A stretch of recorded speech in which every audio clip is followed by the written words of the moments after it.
우리 지난주에 우리 최영렬 목사님 광고하실 때 보니까 늘 우리 성도님들 맛있는 한식 정식으로 주일마다 우리 말씀을 드셨을 텐데 오늘은 별식으로 이제 미제 햄버거를 한번 드셔보십시오. 예, 입맛에 맞으실지는 모르겠습니다만 제가 최선을 다해서 기도하는 마음으로 오늘 성도님들과 함께 시편 23편의 말씀을 나누도록 하겠습니다. 제가 말씀을 전하기 전에 몇 가지 우리 말씀 전하면서 제가 좀 이제 영어를 사용하게 될 텐데 왜 그렇게 하는지 좀 설명을 드리고 하는 것이 맞을 것 같아서 좀 설명을 드리겠습니다. 우리 한글에는 잘 없지요. 우리 문장 뭐라고 하나요? 우리 영어로 펑추에이션이라고 하는데 문장 부호들이 우리 한국 사람들이 많이 쓰는 것은 마침표, 쉼표, 또 물음표, 느낌표 뭐 이 정도인 것 같아요. 그런데 영어 성경에는 독특하게 우리 콜론, 세미콜론 이런 문장 부호가 있습니다. 혹시 보신 적이 있으신지 모르겠어요. 우리 한국 사람들이 많이 쓰는 콜론, 우리 제가 이제 쉽게 땡땡이라고 하겠습니다. 점이 2개 찍혀 있는 이 문장 부호는 예를 들어서 우리 관공서에 가면 뭐 성명, 주소 뭐 이런 거 쓸 때 이렇게 땡땡 써 있습니다. 그죠? 성명, 아무개, 뭐 날짜, 몇 년 몇 월 며칠 이렇게 우리 쓰는데 이 콜론을 기준으로 해서 왼쪽 오른쪽에 있는 내용들은 같은 내용입니다. 그런데 다르게 설명이 돼 있어요. 그죠? 그리고 뭐 여러 가지를 설명할 때도 이 콜론을 씁니다. 예를 들어서 꽃 이름 해서 뭐 나팔꽃, 또 뭐가 있나요? 뭐 봉숭아, 뭐 진달래 뭐 이런 식으로 이렇게 꽃 이름을 나열할 때도 우리 콜론을 씁니다. 근데 세미콜론은 조금 용례가 다른데 세미콜론의 경우에는 우리 한글에는 많이 사용하지 않습니다. 근데 우리 시편 23편에 보시면 뭐 시편 전체 마찬가지고 우리 성경 원어나 영어 성경에 전체 특별히 구약 성경 말씀을 보시면 이 콜론, 세미콜론이 많이 나와 있는데 우리 점, 쉼표가 있는 그 부호를 우리 세미콜론이라고 합니다. 이 세미콜론은 왼쪽에 있는 것과 오른쪽에 있는 것이 독립되어 있는데 서로 보충을 해줍니다. 그래서 그런 어떤 특성을 문장 부호들이 가지고 있다는 것을 알고 우리 시편 23편 말씀을 읽으면 조금 더 깊이 이렇게 시편 23편을 이해하실 수 있습니다. 그리고 또 다른 하나는 우리 제가 보니까 한글 성경에는 그게 제대로 잘 표시가 안 된 것 같은데 제가 1절, 2절, 3절 그리고 4절, 5절 그리고 6절 이렇게 세 부분으로 나누어서 설명을 드릴 건데 그렇게 하는 이유는 영어 성경을 보시면 이 성경이 인칭이 바뀝니다. 우리 1, 2, 3절은 3인칭이에요. 그래서 주는 하는 주님 이렇게 우리 하나님을 3인칭으로 표시하다가 우리 4절, 5절에 가면 우리 영어 성경에는 우리 thou 혹은 thee 이런 단어를 쓰는데 당신으로 바뀝니다. 인칭이.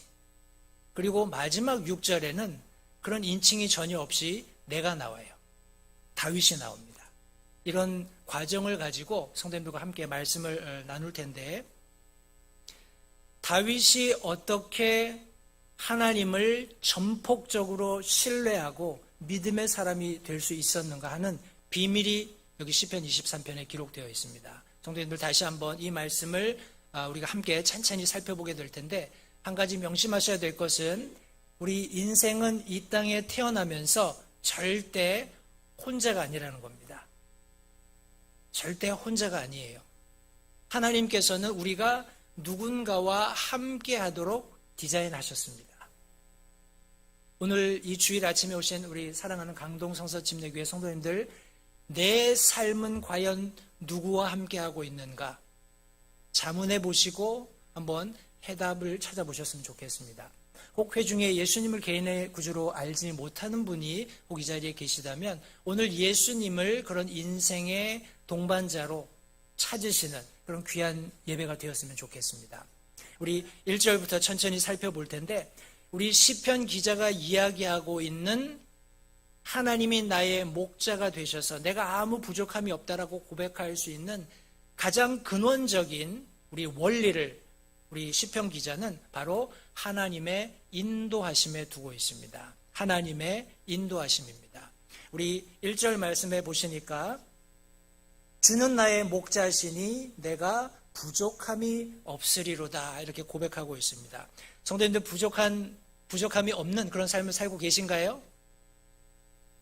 우리 특별히 오늘날 같이 우리 한 분이 기도하시면서 그런 말씀을 언급했습니다만 세계 정세도 혼란스럽고 또 내부적으로 우리 나라에서도 뭐 정치, 경제, 사회, 문화 전반적으로 너무나 혼란스러운 것이 작금의 현실입니다. 맞죠?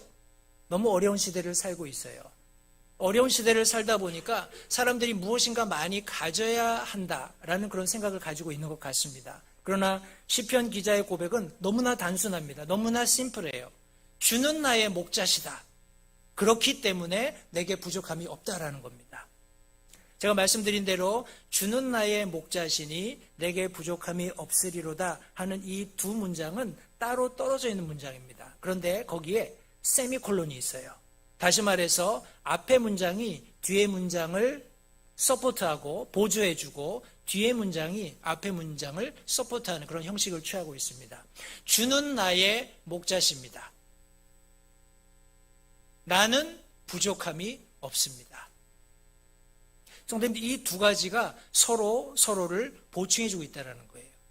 그런데 여기 지금 다윗이 말하는 나의 목자가 되시는 주님이 누구시냐면 여기 영어 성경에는 Lord라는 대문자를 사용을 합니다. 이 대문자로 사용된 주라는 단어는 우리가 잘 알고 있는 야훼, 여호와 하나님을 나타나고 있어요.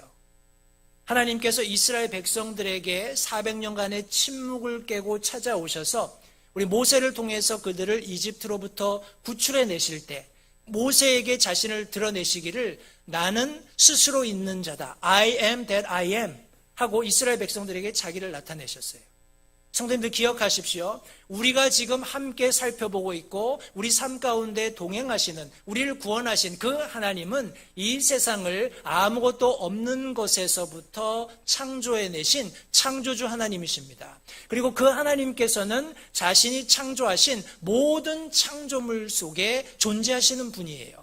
지금 이 순간에도 저와 여러분들의 삶 가운데 존재하고 계십니다. 우리와 동행해 주고 계세요. 그리고 우리를 친히 인도해 주고 계시는 하나님이십니다. 우리 다윗이 얼마나 많은 역경을 경험했는지 우리 구약 성경을 찬찬히 읽어보면 확인할 수 있습니다. 아마도 시편 23편은 우리 자신의 아들에게 추격을 당하던 어떤 즈음에 광야에서 장막을 치고 피난하는 과정 가운데 지은 그런 시가 아닐까 우리 성경학자들이 이야기합니다. 한번 상상해 보세요. 아들의 그런 추격을 피해서 도망하는 광야에서 이른 아침에 천막을 치고 나옵니다. 그 앞에 목동이 이제 양을 이끌고 이렇게 가는 모습을 보는 거예요. 성도님들 이 다윗의 마음 속에 자기가 아무것도 아닌 이새의 말제 아들로 있을 때 하나님이 찾아오시고 사무엘을 통해서 우리 사울의 뒤를 잇는 왕으로 기름 부어주시는 모든 과정들이 우리 표현대로 주마등처럼 지나갔을 겁니다. 그러면서 자신의 삶의 과거를 돌아보았을 때 하나님이 바로 그 하나님이 나의 목자셨지 하는 고백을 하고 있는 거예요. 하나님이 나의 목자가 되실 때 성도님들 저와 여러분들의 삶 속에는 아무런 부족함이 없다라는 겁니다. 아무런 원함이 없다라는 거예요. 성도님들 가령 저와 여러분들이 우리 삶에서 부족함을 느낀다면 우리가 주님과 함께하고 있지 않을 가능성이 매우 높다는 것을 잊지 마시기 바라요.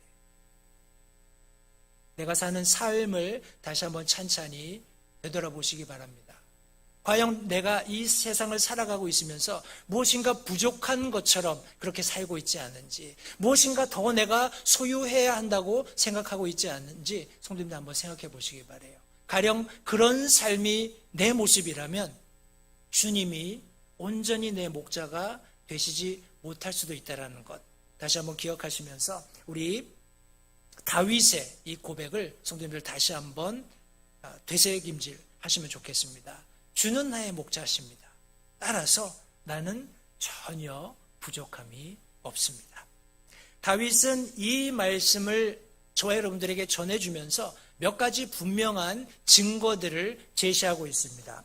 여기 2절 말씀 계속해서 보시면 그분께서 나를 푸른 초장에 누이시며 잔잔한 물가로 인도하시고, 이어지는 3절에 내 혼을 회복시키시며 자신의 이름을 위해 의의 행로들로 나를 인도하시는도다 말씀하고 있습니다. 이 모든 분명한 증거들이 다윗이 주님이 내 목자가 되시기 때문에 내게 부족함이 없습니다라고 고백할 수 있는 근간이 된 내용들입니다. 다시 말해서 분명한 하나님의 인도하심을 그가 실제적으로 설명해 주고 있는 내용인데, 이 말씀에 보시면 그분께서 나를 푸른 풀밭에 누이시며 잔잔한 물가로 인도하시는 이런 모습을 여기 지금 설명해 놓고 있습니다. 그런데 이 그림을 가만히 마음속에 이렇게 떠올리게 되면 전혀 강제하시는 모습이 없습니다. 혹시 성도님들 가정에 우리 애완견이나 우리 애완 고양이를 키우시는 분이 계신가요? 계신가요? 네, 몇 분이 계신 것 같은데, 우리 조그만 강아지나 고양이들은 내가 원하면 강제할 수도 있습니다. 그죠? 안 오면 가서 훅 끌어안을 수도 있고, 말 안 들으면 좀 이렇게 때릴 수도 있고 한데, 지금 여기 다윗이 설명하고 있는 짐승은 양입니다. 양 보셨나요? 양이 꽤 큽니다. 그리고 고집도 세요. 그런데 여기 성경 말씀해 보니까 그분께서 나를 푸른 풀밭에 누이신다라고 얘기했는데, 영어 성경에서는 그렇게 눕도록 만드신다라는 거예요. 다른 말로 이야기하면 이렇게 막 끌고 가는 그런 모습이 아니라는 겁니다. 선한 인도하심에 따라서 양들이 그분을 전폭적으로 신뢰하면서 그렇게 풀밭에 편안하게 누워있는 모습을 지금 여기 나타내주고 있습니다. 성도님들, 짐승은 어지간히 자기를 보호해주는 보호자와 어떤 마음으로의 어떤 신뢰가 이루어지지 않으면 그렇게 편하게 눕지 않아요. 긴장하고 있죠. 언제든지 무슨 상황이 되면 즉시 일어나서 도망가기 위해서 그렇게 편하게 앉지 않습니다. 그런데 시편 기자는 그분께서 나를 푸른 풀밭에 아주 편하게 누울 수 있도록 그런 상황을 만들어 주신다고 여기 지금 고백하고 있습니다. 그러면서 그분이 또한 잔잔한 물가로 인도하신다 설명하고 있습니다. 여기 보면 그분이 나를 인도하신다라고 했을 때 성경 원어는 아주 물이 흐르듯이 편안하게 잔잔하게 흐르는 그런 모습을 여기 지금 나타내고 있습니다.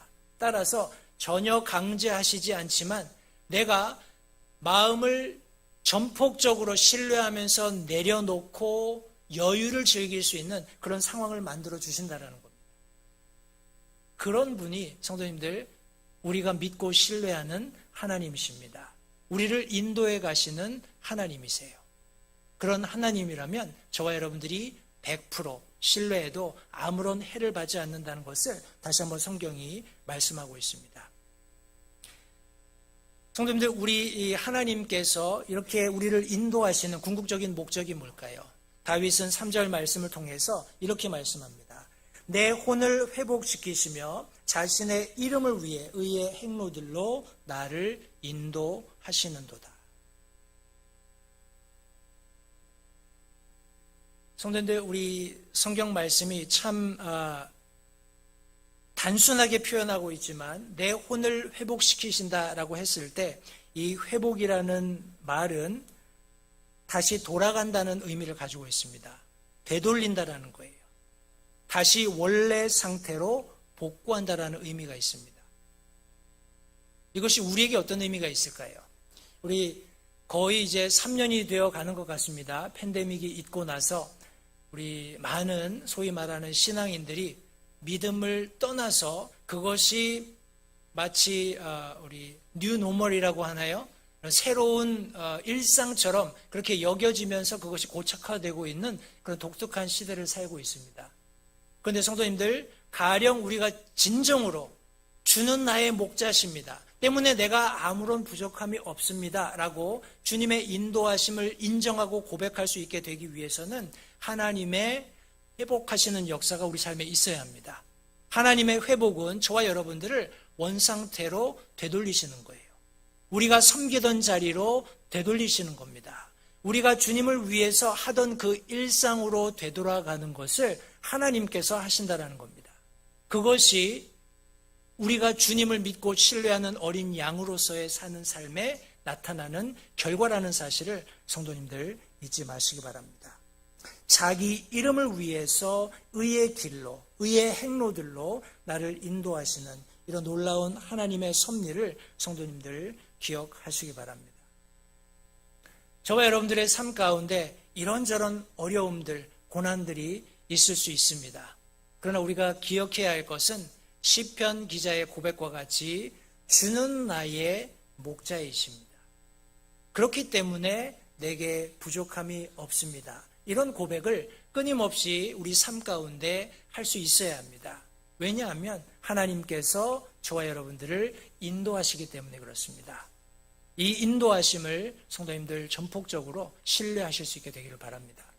계속해서 다윗은 두 번째로 하나님의 인도하심뿐만 아니라 하나님의 동행하심이 우리 믿는 그리스도인들과 함께 있기 때문에 우리가 주는 나의 목자십니다 하고 고백할 수 있다고 성경에 기록하고 있습니다. 우리 4절 5절 말씀에 보시면 참으로 내가 사망의 그늘진 골짜기를 다닐지라도 해악을 두려워하지 아니하리니, 여기 주께서 되어 있는데 영어 성경에는 당신의 이렇게 번역하는 것이 더 맞다고 생각을 합니다. 당신이 나와 함께 계시며 당신의 막대기와 당신의 지팡이가 나를 위로하시나이다.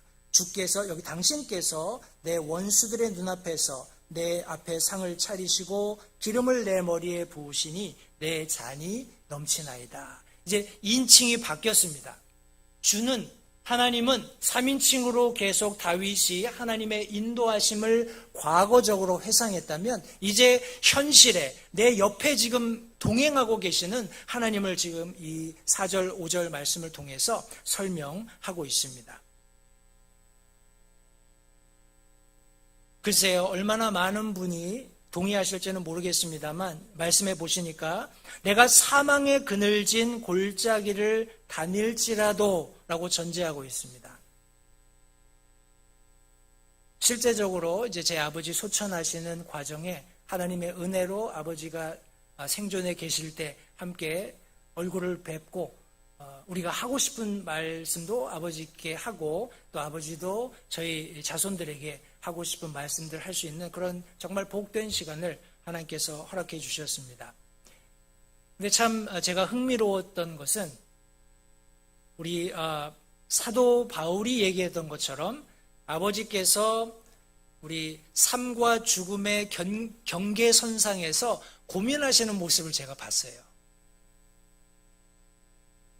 한편으로는 눈을 감고 이 세상의 마지막 호흡을 뱉어내면 영원히 시작되는 거잖아요. 그죠? 천국이 눈앞에 있는 그 모습을 아버지의 그런 침상을 통해서 보았습니다. 그런데 다시 정신이 드시면 눈앞에 펼쳐지는 사랑하는 아내, 사랑하는 자식들, 손주, 손녀들, 증손까지 이 가족들을 놓고 싶지 않은 그런 애틋한 그런 모습도 제가 보게 되었어요. 성도님들, 지금 성도님들이 삶 속에서 겪고 계시는 어떠한 고난이라 할지라도 우리 시편 기자는 사망의 그늘진 골짜기라고 표현했습니다. 실제적으로 이 성경 원어가 의미하는 것은 그냥 죽음이에요. 무덤입니다. 내가 무덤에 누울 수밖에 없는 그런 극한 고난 가운데 있을지라도 성경 기자는 그런 해악을 두려워하지 않을 수 있다는 거예요. 왜냐하면 당신이 나와 함께 하시기 때문에. 이제 더 이상 멀리 계신 과거에 있는 주님이 아니라 나와 지금 동행하고 계시는 주님이 나와 함께하고 계시기 때문이라고 여기 지금 고백하고 있습니다. 그러면서 두 가지 분명한 증거를 제시하고 있습니다. 여기 주의 막대기와 주의 지팡이, 바로 당신의 막대기, 당신의 지팡이가 나를 회복시키십니다. 나를 위로하십니다. 이렇게 설명하고 있습니다. 저도 개인적으로 목동 경험이 없고 아마도 성도님들도 뭐 이렇게 가축을 직접 쳐보신 경험은 없으실 거예요. 그런데 이렇게 팔레스타인 지역의 목동들이 주로 양을 치기 위한 도구로서 막대기와 지팡이를 가지고 다닌다는 것은 아마 이렇게 그림 자료들을 통해서도 많이 확인해 보실 수 있으실 겁니다. 이 막대기는 너무 길지 않습니다. 그러나 우리 끝이 뭉툭해서 이렇게 다른 짐승, 다윗의 예로는 사자라든지 곰이라든지 이런 늑대들이 양을 공격할 때 그것으로 맞서 싸우는 거죠. 그런 도구가 하나 있고, 또 내부적으로도 양들이 말을 안 들으면 이제 좀 채근하고 하는 그런 도구로 막대기를 사용합니다. 그리고 지팡이는 우리가 알고 있는 것처럼 길다란 그런 몸을 의지할 수 있는, 또 끝은 좀 둥글게 되어 있어서 양들이 곁길로 갈 때 다리나 목을 채워서 다시 원상태로 돌아올 수 있도록 하는 그런 우리 목자들의 기구로서, 도구로서 막대기와 지팡이를 설명하고 있습니다. 그런데 성도님들, 우리 이 막대기와 지팡이는 분명한 상징적인 의미를 가지고 있습니다. 시편 기자가 이 하나님이 나와 함께 하시는, 당신이 나와 함께 하십니다 하는 분명한 증거로서 이 지팡이와 막대기를 제시했을 때 이 지팡이는 바로 하나님의 말씀을 의미합니다. 성도님들, 하나님의 말씀이 우리에게 도전으로 주어질 때 마음에 찔림이 있죠. 회개하게 됩니다. 바로잡아 주시는 하나님의 은혜가 있다라는 거예요. 성도님들, 우리 목사님이 강단에서 설교하실 때 우리 앉아서 하나님의 말씀을 듣다 보면 어떤 때는 마음에 부담이 되기도 합니다. 어떤 때는 하나님께서 마음에 도전하시기도 합니다. 어떤 때는 격려하시기도 합니다.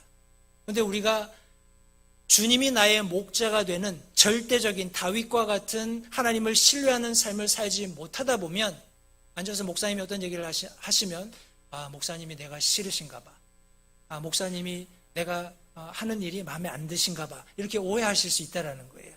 그런데 그 모든 하나님의 말씀은 성도님들, 저와 여러분들을 바로잡아 주시기 위한 도구라는 사실을 절대 잊지 마시기 바랍니다.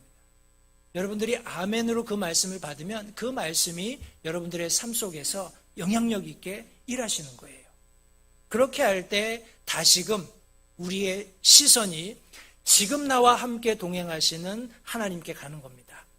과거에 나와 동행해 주셨고 내 삶 가운데 역사하셨던 하나님을 기억하는 것 굉장히 중요합니다. 그분이 나를 지금까지 인도해 주셨던 것을 내가 믿고 확신하는 것, 굉장히 중요한 일이에요. 그러나 지금 내 곁에서 나와 동행하시는 하나님을 가장 우리가 정확하게 깨달을 수 있는 것은 바로 하나님의 말씀을 통해서입니다.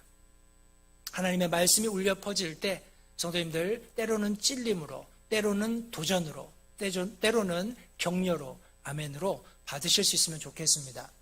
그리고 여기 지금 지팡이를 설명하면서 이 지팡이를 우리 스가랴서에서는 연합이다 이렇게 표현하고 있는데, 이것은 두말할 나위 없이 주님의 몸된 교회이며 성도들의 교제입니다. 성도님들, 오늘 이 시대 유튜브가 너무 활개를 펴고 있고, 또 팬데믹으로 인해서 사람들이 많이 이렇게 인퍼슨, 우리 뭐라고 하나요? 대면 예배 드리는 것을 너무 많이 두려워하는 것 같습니다. 그렇게 두려워하지 않으셔도 괜찮습니다. 왜요? 하나님께서 이곳에 특별한 목적을 두시고 성도들이 함께 모이기를 기대하시기 때문에 그렇습니다. 이곳에서 온전한 연합이 이루어지는 겁니다. 이곳에서 온전한 치유, 성장이 이루어지기 때문에 하나님께서는 믿는 성도들이 함께 모이라고 명령하셨어요. 이것은 우리의 선택이 아닙니다. 내가 좋으면 모이고 내가 원치 않으면 안 모이고 이런 것이 아니에요.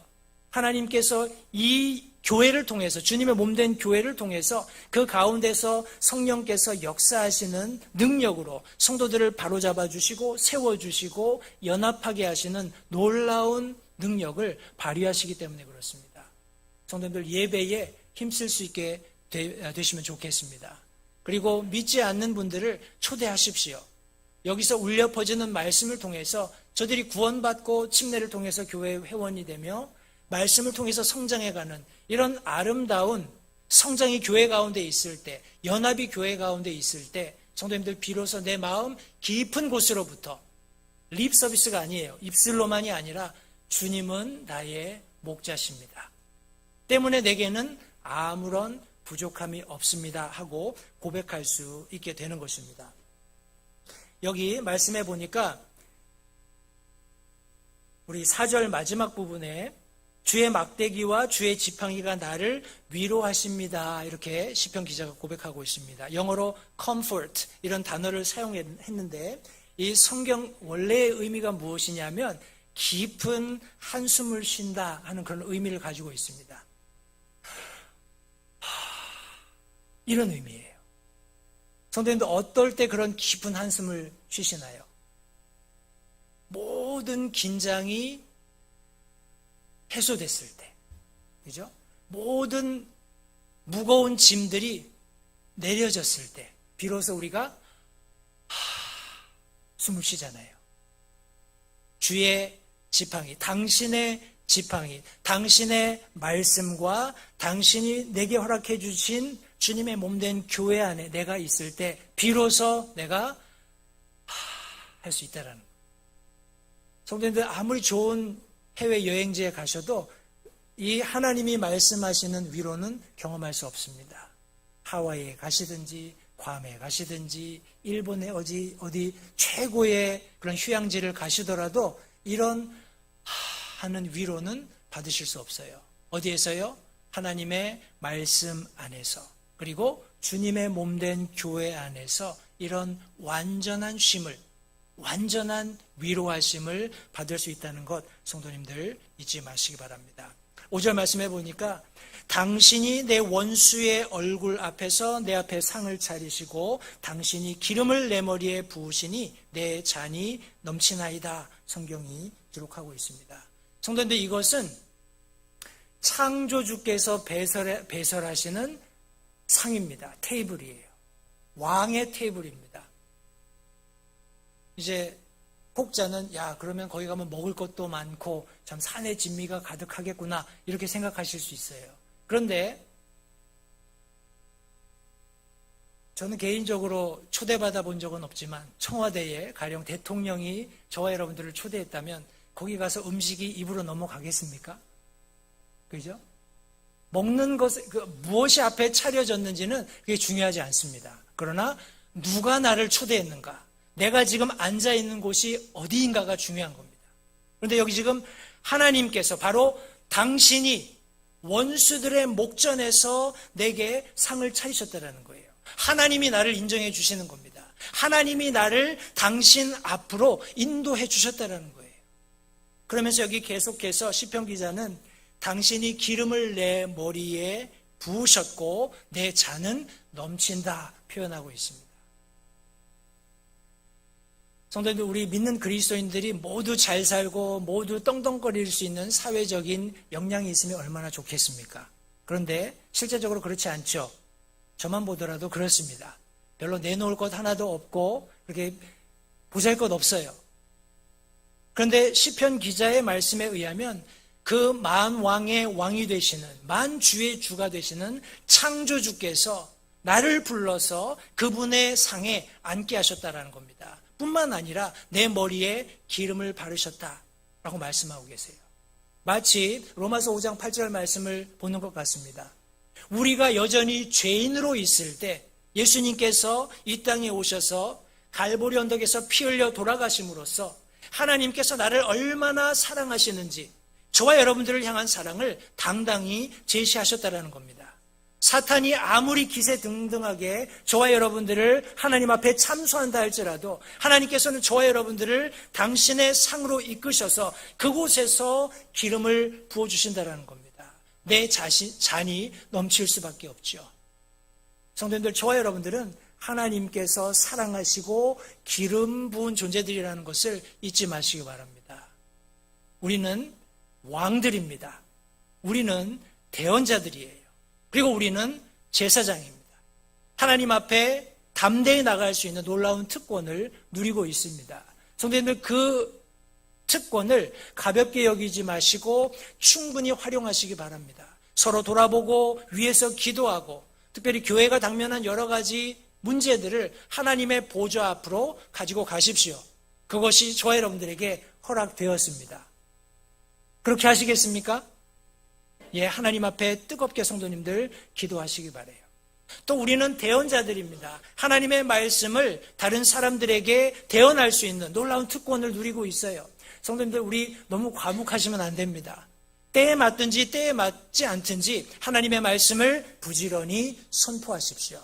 선포라는 것이 대단한 것이 아닙니다. 성도님들, 우리 목사님 자랑을 좀 많이 하세요. 제가 이런 말씀 드리면 목사님이 어떠실지 모르겠습니다만, 목사님이 저를 지난 며칠 동안 대우해 주신 것이 마치 대통령 그런 경호실에서 접대하는 것 같은 그런 아주 치밀한 그런 호의를 받았습니다. 제가 나중에 조금 더 설명을 드리겠습니다만, 이것은 마음이 없으면 못하는 거예요. 성도님들, 아무것도 아닌 저 같은 사람에게 그렇게 목사님이 사랑을 쏟아주셨다면, 우리 하나님께서 맡겨주신 약물이신 사랑하는 강동 성서침례교회 성도님들을 향해서는 목사님이 얼마나 더 큰 사랑을 가지고 계시겠어요. 나가서 목사님 자랑 좀 하십시오. 우리 목사님 말씀이 너무 좋아요. 우리 목사님 너무나 사랑이 넘치는 분이에요. 우리 목사님 찬양도 잘해요. 사실 저보다 우리 최영렬 목사님이 훨씬 더 찬양을 잘하셔요. 행당동 교회에 있을 때 찬양단의 단장이셨고, 저는 그냥 뒤에서 노래하는 백코러스였습니다. 우리 최영렬 목사님 주 안에서 사랑하고 존경하는 분입니다. 성도님들, 그런 목사님을 자랑하세요. 전혀 자랑하셔도 부족함이 없는 그런 목사님이십니다. 이런 목사님을 자랑하시지 않겠습니까? 성도님들, 이런 과정을 통해서 우리 강동 성서침례교회가 부흥하는 그런 귀한 과정을 경험하셨으면 좋겠습니다. 우리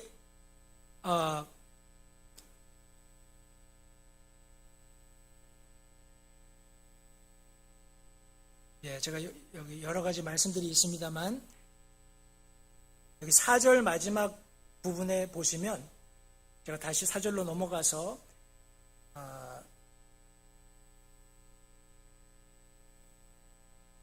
하나님께서 나를 인도하신다라는 또 다른 하나의 표현이 있는데, 여기 두 번째 표현한 위로하신다라는 그런 의미는 우리 성경 원어 의미로 제가 설명을 드리면 점점점 좁아진다라는 그런 의미가 있습니다. 하나님이 인도하신다 했을 때 처음에 인도하신다라는 의미는 물이 흐르는 것처럼 아주 잔잔하게 흐르는 모습을 묘사하고 있다면, 두 번째 하나님이 인도하신다라는 표현을 썼을 때 이 인도하신다라는 표현은 점점점 우리 길이 좁아지는 그런 것을 묘사하고 있습니다. 성도님, 우리 히브리어, 구약 성경이 기록된 히브리어는 상형 문자입니다. 상형 문자이기 때문에 우리 한글에는 굉장히 추상 명사가 많잖아요. 하나님의 은혜, 하나님의 사랑, 믿음, 이런 것들 이야기했을 때 구체적으로 이렇게 설명할 수 있는 것이 많지 않아요. 그런데 우리 히브리어 원어에는 분명히 구체적으로 우리가 알 수 있는 그런 예들을 다 포함하고 있습니다. 때문에 우리 성경 기자가 주님이 나를 인도하십니다라고 이야기했을 때 이 인도하심은 점점 더 내 삶에 많은 하나님의 말씀으로 말미암는 그런 가이드라인을 주시는 거예요. 성도님들, 우리가 믿음이 성장한다라는 의미는 우리가 다른 사람의 도움 없이도 안전하게 하나님께서 내게 주신 길을 걸을 수 있다는 것을 의미합니다. 우리 강동성서침례교회 성도님들은 특별히 강단에서 우리 선포되는 하나님의 말씀으로 말미암아서 삶의 모든 부분에 그런 분명한 그런 또 교리들이죠. 교리들의 틀들이 서 계시라고 믿습니다. 그런 틀들을 따라서 살다 보면 성도님들 세상과 많이 맞닥뜨리는, 타협해야 하는 그런 순간이 이를 수도 있습니다. 그러나 잊지 마십시오. 하나님의 인도하심을 받으면 하나님께서 언제든지 나와 동행해 주시면서 승리하게 하신다는 것을 성도님들 기억하시기 바랍니다. 시편 기자가 주는 나의 목자십니다. 때문에 내게 부족함이 없습니다. 라고 고백할 수 있었던 첫 번째 이유는 하나님의 인도하심이었습니다. 두 번째는 하나님의 동행하심이었어요. 근데 6절 말씀에 보시면 이제 그런 하나님에 대한 언급 없이 우리 6절 말씀에 내 평생의 선하심과 긍휼이 정녕 나를 따르리니 내가 주의 집에 영원히 거하리로다. 나의 결단입니다. 6절 말씀은 나의 결단이에요. 하나님의 인도하심, 과거에 나를 인도하셨던 그런 하나님을 회상합니다. 그리고 거기서 충분히 내가 부족함이 없음을 발견했어요. 그리고 오늘 나와 함께 동행하시는 하나님을 그가 되새겼습니다. 주의 지팡이와 막대기로 하나님의 말씀과 교회로 우리를 이끌어주시는, 우리와 동행해 주시는 하나님을 그가 발견했습니다. 이런 분명한 사실을 근거로 시편 기자가 결단하게 되는데 여기 영어 성경에는 surely라는 단어가 제일 먼저 나옵니다. 이 말씀은 확신입니다. 정령, 진실로, 반드시 그런 의미를 가지고 있어요. 나를 인도해 주셨던 하나님, 나와 동행하시는 바로 그 하나님께서 분명히 진실로 나와 함께 하실 것인데 성경에는 특별히 주의 선하심 그리고 그분의 긍휼하심이 나를 따르겠다라고 말씀하고 있습니다.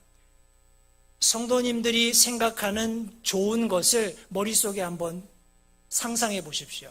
그 좋은 것이 이 하나님의 선하심에 다 포함되어 있습니다.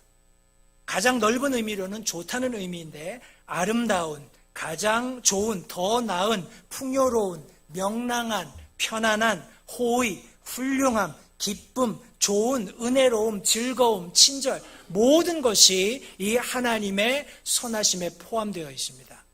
그리고 하나님의 긍휼, 우리 영어 성경에는 mercy 되어 있는데 제가 앞서 말씀드린 것처럼 이 mercy는 우리 한글에는 추상명사이지만 우리 히브리어 원어에는 분명하게 우리가 눈으로 봐서 알 수 있는 것입니다. 그런 하나님의 호의, 하나님의 친절, 하나님의 쏟아 부어주시는 사랑이 정녕 나를 따른다 성경이 말씀하고 있습니다. 여기 나를 따른다라고 말했을 때 성경이 말씀하시는 바는 모르겠습니다. 우리 한국에서는 사냥을 잘 하지 않죠. 근데 미국에 가면 미국 목사님들도 사냥을 굉장히 좋아합니다. 그래서 이제 겨울 눈 덮인 그런 산에 들어가서 뭐라고 하나요? 사슴이나 이런 것들 사냥을 하시는데 그 사냥하는 사람이 사냥감을 추격하는 것 같은 그런 모습으로 하나님의 선하심과 긍휼이 나를 추격해 온다는 거예요. 성도님들, 우리가 사망의 음침한 골짜기, 죽음의 직면에 있더라도 하나님의 선하심, 하나님의 긍휼이 나를 끝까지 찾아온다는 겁니다. 제가 앞서 말씀드렸던 아버지의 그런 마지막 세상을 떠나는 그 순간에도 하나님이 거기 함께 계시면서 하나님의 선하심, 그분의 긍휼을 제 부친께 쏟아 부어주시는 모습을 발견할 수 있었습니다. 이 땅에 남겨진 유족들에게 슬퍼할 겨를이 없었어요. 왜냐하면 하나님께서 끝까지 제 아버님을 붙들고 계시는 그분의 선하심을, 그분의 긍휼하심을 우리가 목격했기 때문에 그렇습니다. 단 한순간도 그것을 놓지 않으셨어요. 그런 하나님께서 저와 여러분들의 삶 속에 동일하게 동행하고 계십니다. 그것을 성도님들께서 확신하셔야 돼요. 여러분들의 삶을 다시 한번 찬찬히 되짚어 보시기 바랍니다. 과연 하나님께서 나를 그렇게 인도해 주신 적이 있었던가? 과연 지금 내 삶 속에서 하나님이 나와 동행하고 계시는가? 과연 성도님들이 그 두 가지를 확신하실 수 있다면 우리 시편 기자처럼 이렇게 이제 결단하셔야 합니다. 결단하며 마지막으로 시편 기자가 이야기합니다. 내가 주의 집에 영원히 거하리로다. 성도님, 우리가 언제 하나님의 부르심을 받을지 아무도 알지 못합니다. 그러나 중요한 것은 우리에게 영원한 처소가 예비되어 있다는 것입니다. 그리고 우리가 그곳에 가서 분명히 살 수 있는 확신을 가지고 있다는 거예요. 내가 영원히 그곳에 거하겠다 하는 이 말씀의 의미는 내가 거기 정착하는 것을 의미합니다.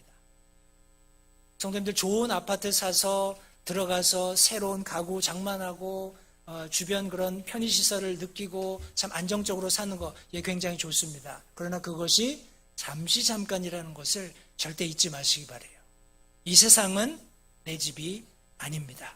우리에게 영원한 본향이 약속되어 있고 우리가 언젠가 그곳에서 정착하게 될 텐데, 성도님들, 저와 여러분들이 하나님의 인도하심 그리고 하나님의 동행하심을 분명히 확신할 수 있다면 이제 저와 여러분들은 그곳에 소망을 두셔야 합니다. 그런 결단이 우리 사랑하는 강동 성서침례교회 성도님들께 있기를 다시 한번 간절히 바랍니다. 혹 회중에 예수님을 개인의 구주로 영접하신 사실이 없다면 오늘 그렇게 하시기 바랍니다. 오늘 그 맨션, 천국에 마련되어 있는 그 집이 내 소유가 될 수 있도록 예수 그리스도를 개인의 구주로 영접하심으로써 구원받고 하나님의 말씀으로 인도함 받는 주님의 몸된 교회 안에서 함께 연합하여 하나님의 동행하심을 경험하는 우리 모든 성도님들이 되시기를 바랍니다. 기도하겠습니다.